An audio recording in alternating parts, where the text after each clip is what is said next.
आधा लाइन पर आपका स्वागत है। मैं हूं खुशी और अभी हम हैं जीवाजी यूनिवर्सिटी की सेंट्रल लाइब्रेरी में और हमारे साथ है सेंट्रल लाइब्रेरी के HOD sir JN Gautam sir. Sir, अभी जो वर्तमान में सेंट्रल लाइब्रेरी में कितनी बुक्स हैं, कितने स्टूडेंट्स आते हैं और सेंट्रल लाइब्रेरी की टाइमिंग्स क्या है?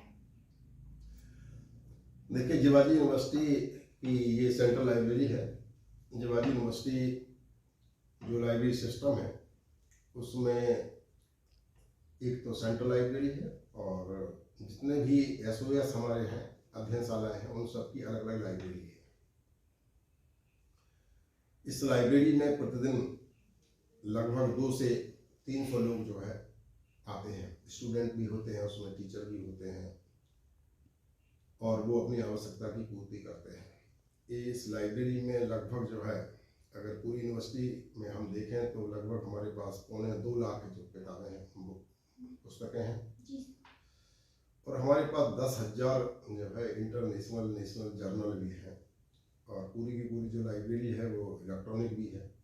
अगर आप जीवाजी यूनिवर्सिटी की वेबसाइट पर जाएं और वहाँ सेंट्रल लाइब्रेरी को अगर आप ओपन करते हैं तो ये जो सारे के सारे जो जर्नल हैं, हमारे ई-बुक्स हैं, ये सारे के सारे नेट पर जीवाजी विश्वविद्यालय के कैंपस में किसी भी टर्मिनल को अगर आप खोलें तो उस पर उपलब्ध ये रहते हैं सारे के सारे। इसके अलावा एक विशेष व्यवस्था और भी है कि जो रिसर्च स्कॉलर हैं, टीचर हैं, उनको रिमोट एक्सेस भी दिया गया है। रिमोट एक्सेस का मतलब ये होता है कि जीवाजी यूनिवर्सिटी की लाइब्रेरी को आप जो है कहीं भी रिमोटली यूज कर सकते हैं, चाहे वो जो है कोई गांव हो, बशर्ते इंटरनेट वहाँ आता हो, या अमेरिका हो, या जो है आप कहीं पर भी जा रहे हो, दिल्ली आप जा रहे हैं, बेंगलुरु आप जा रहे हैं, तो उस लाइब्रेरी को आप साथ में आपको आपके साथ ही चलेगी पूरी। और इसका इम्पैक्ट भी जो है दिखाई देता है कि हमारे यहाँ का जो पब्लिकेशन है वो बहुत हाई स्टैंडर्ड का है। और अभी आपने देखा होगा कि जीवाजी विश्वविद्यालय को नेट के द्वारा E++ ग्रेड मिला हुआ है। E++ ग्रेड में यहाँ का जो रिसर्च है, आउटपुट है, उसकी बहुत बड़ी भूमिका है। बाकी चीज़ों की भूमिका है, लेकिन रिसर्च जो पब्लिकेशन हमारे होते हैं उसकी बहुत भूमिका होती है। तो किसी भी विश्वविद्यालय का जो आधार होता है कि ये विश्वविद्यालय किस लेवल का है, ये उसमें कि हमारा जो स्टूडेंट है वो माइग्रेट कहाँ हो रहा है, माइग्रेट मीन्स उसको जॉब कहाँ मिल रहा है, यहाँ की प्रोडक्टिविटी क्या है, यहाँ की प्रोडक्टिविटी काय से नापते हैं, पब्लिकेशन से नापते हैं। और पब्लिकेशन किस स्तर का है ये नापते हैं हम इम्पैक्ट फैक्टर से। इम्पैक्ट फैक्टर का मतलब होता है कि जो जर्नल है उसका इम्पैक्ट फैक्टर क्या है। मतलब एक तो देखिए, आर्टिकल हम लिखते हैं तो किसी सामान्य उसमें भी छाप सकते हैं, और कोई इंटरनेशनल जर्नल में, अगर इंटरनेशनल जर्नल में हम आर्टिकल को छापते हैं तो फिर बहुत महत्वपूर्ण होती है। और आप व्यक्ति जो है वो काय से जाना जाता है, व्यक्ति के पास ऐसी कौन सी चीज़ है जो पावरफुल है, तो नॉलेज इज पावर। व्यक्ति काय से होता है, नॉलेज से पावरफुल होता है, ठीक है ना। तो यही एक मापदंड है कि विश्वविद्यालय का जो हमारे बच्चे हैं, जो हमारे छात्र छात्राएं हैं, वो उन्हें हम किस प्रकार के जो है एजुकेशन हम दे रहे हैं। और एजुकेशन हम तभी अच्छी दे सकते हैं जब हमारी लाइब्रेरी बहुत अच्छी होगी।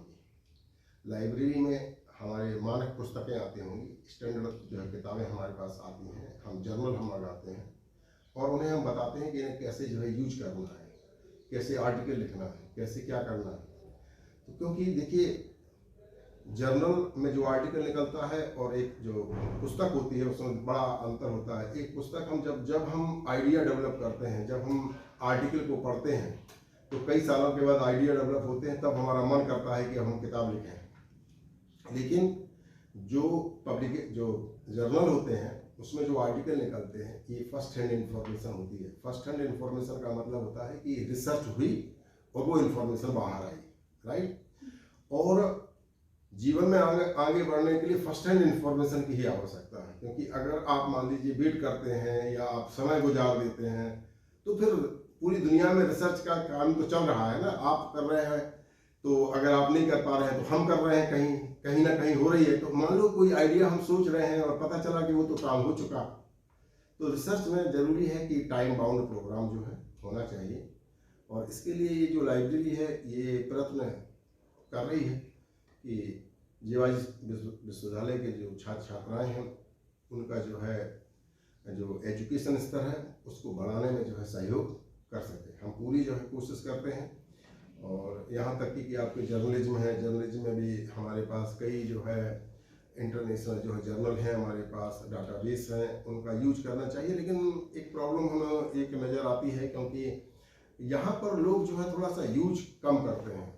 लोग जो है वो किताबें हैं जो उसी से नोट्स हैं। देखिए, एक अगर किसी को कंपटीशन उसमें आना है, कॉम्पिटिटिव उसमें आना है, तो उसे मेहनत तो करना पड़ेगी। और मेहनत का मतलब होता है कि उसे पढ़ना पड़ेगा, अच्छा साहित्य पढ़ना पड़ेगा। और अच्छा साहित्य वो तभी पढ़ सकता है जब वो लाइब्रेरी की टच में हो। लाइब्रेरी हमारी सुबह जो है 10 बजे खुल जाती है, शाम 6 बजे तक हमारी खुलती है। इसके अलावा जितने भी हॉलीडे हैं उनमें भी लाइब्रेरी सुबह 9 बजे से 1 बजे तक खुलती है। और मैं समझता हूँ कि सफिशेंट है जितना जो है लाइब्रेरी सर्विस दे रही है, वो यहाँ के जो इन्वायरमेंट है उससे बहुत बेहतर हम देने की कोशिश कर रहे हैं।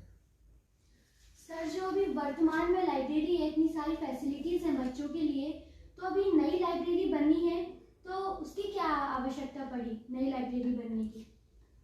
नई लाइब्रेरी का देखिए, आज एक कारपोरेट जो सोच है, कारपोरेट सोच का मतलब ये होता है कि व्यक्ति जो है ना किस प्रकार एक इन्वायरमेंट डेवलप किया जाए, उस इन्वायरमेंट को देख के वो जो लाइब्रेरी है वो एक इलेक्ट्रॉनिक मेरा अभी मैं इसके बारे में ज़्यादा पता नहीं है, क्योंकि किसी ने हमसे इस संबंध में बातचीत नहीं की।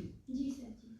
लेकिन मुझे जो ऐसा लगता है कि एक इन्वायरमेंट पैदा करना है कि व्यक्ति पढ़े भी, वहीं कॉफ़ी भी मिल जाए उसके लिए, वहीं खाना भी मिल जाए उसके लिए।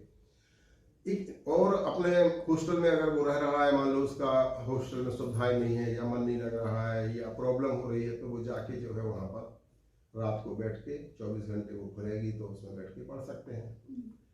वैसे आजकल इलेक्ट्रॉनिक उसमें कोई ज़रूरी नहीं, लेकिन इन्वायरमेंट की बहुत ज़रूरी होती है कि आपके घर में मान लो इन्वायरमेंट नहीं है, आपका बड़ा परिवार है, आप घर में जगह नहीं है आपके पास, तो आप ऐसी जगह आके आप पढ़ सकते हैं। और बाकी भविष्य बताएगा कि वो लाइब्रेरी जो है किस प्रकार से डेवलप होगी।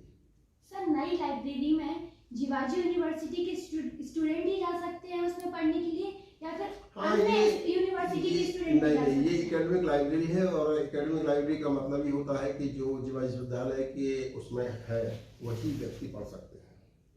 सर, जो अभी नई लाइब्रेरी बन चुकी है, सर उसमें अभी बन नहीं सकती, अभी तो बिल्डिंग बनी है, सिर्फ लाइब्रेरी नहीं बनी है। अच्छा, अभी बिल्डिंग बनी है, तो सर वो कितनी बड़ी बिल्डिंग बनी है? आपने देखा होगा ना, वो जब आप जाएं तो ईस्ट कैंपस में जो बनी हुई है कई मंजिला, वही लाइब्रेरी डेवलप हो रही है। उसमें पूरी लाइब्रेरी नहीं है, और भी कई चीजें हैं। सर, उसमें फैसिलिटीज क्या रहेगी बच्चों के लिए? कोई फैसिलिटीज इलेक्ट्रॉनिक है, आप जाती इन्वायरमेंट मिलेगा बस आपको, इसके अलावा कुछ नहीं। इन्वायरमेंट आपको मिलेगा वहाँ पर, बाकी तो चीजें सब वही हैं जो है उपलब्ध है, अभी भी उपलब्ध है, उस समय भी उपलब्ध होंगी। इन्वायरमेंट का मतलब होता है जैसे आप नहीं पढ़ पा रहे हैं, घर पर नहीं पढ़ पा रहे हैं हॉस्टल में, तो आप वहाँ जाके बैठ सकते हैं, ये सुविधा रहेगी। कंप्यूटर वगैरह रहेंगे, आप उसको यूज कर सकते हैं। ये